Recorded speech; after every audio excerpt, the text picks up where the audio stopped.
భువనగిరిలో చామల కిరణ్ కుమార్ ను లక్ష మెజారిటీతో గెలిపించి పార్టీ పెద్దలకు బహుమతిగా ఇస్తామన్నారు నగరికల్ ఎమ్మెల్యే వేముల వీరేశం. ప్రతి కార్యకర్త చామల కిరణ్ గెలుపు కోసం కృషి చేయాలని పిలుపునిచ్చారు. నల్గొండ జిల్లా చిట్యాలలో మున్సిపల్ చైర్మన్ కోమటిరెడ్డి చిన్న వెంకటరెడ్డితో కలిసి ముఖ్య కార్యకర్తల సమావేశంలో పాల్గొన్నారు ఎమ్మెల్యే. ఎన్నికల్లో అనుసరించాల్సిన వ్యూహాలపై కార్యకర్తలకు దిశానిర్దేశం చేశారు. 21న చామల కిరణ్ నామినేషన్ కు సీఎం హాజరవుతారని, నామినేషన్ ర్యాలీకి కార్యకర్తలు తరలిరావాలని పిలుపునిచ్చారు ఎమ్మెల్యే.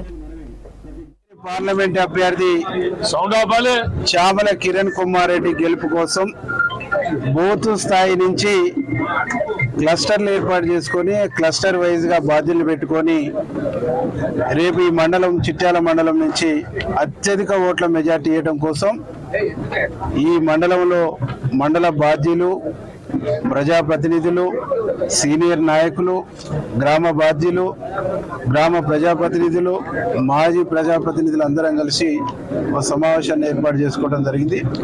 ఇదే విధంగా 6 మండలాలలో కూడా సమావేశాలు ఏర్పాటు చేసుకొని 5 బూతులు, 4 బూతులు, 3 బూతులు చొప్పున క్లస్టర్లు ఏర్పాటు చేసి ప్రతి క్లస్టర్కు ఒక బాధ్యతను పెట్టేసి రేపు ఈ నియోజకవర్గం నుంచి చామల కిరణ్ కుమార్ రెడ్డికి 1,00,000 ఓట్ల మెజార్టీ ఇచ్చేటువంటి ఒక కార్యాచరణని కాంగ్రెస్ శ్రేణులందరూ ఇక్కడ రూపొందించుకోవడం జరిగింది.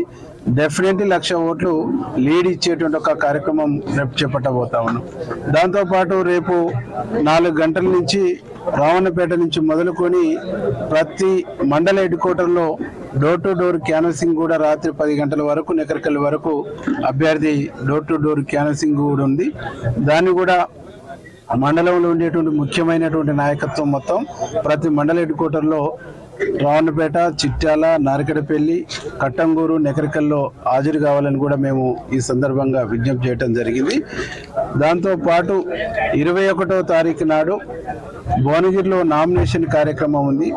ఈ నామినేషన్ కార్యక్రమానికి కూడా కాంగ్రెస్ పార్టీ శ్రేణులంతా కూడా స్వచ్ఛందంగా తరలిపోయేసి నామినేషన్కు గౌరవ ముఖ్యమంత్రి రేవంత్ రెడ్డి గారు, ఈ జిల్లా మంత్రివర్యులు పెద్దలు కోమటిరెడ్డి వెంకరెడ్డి అన్న గారు, ఈ నియోజకవర్గ ఇన్ఛార్జి రాజగోపాల్ రెడ్డి అన్న గారు, అభ్యర్థి చామల కిరణ్ కుమార్ రెడ్డి గారితో పాటు 7 నియోజకవర్గాల ఎమ్మెల్యేలు హాజరవుతారు. కాబట్టి ప్రజలందరూ, కార్యకర్తలందరూ స్వచ్ఛందంగా తరలి రావాలని కూడా విజ్ఞప్తి చేసినాం.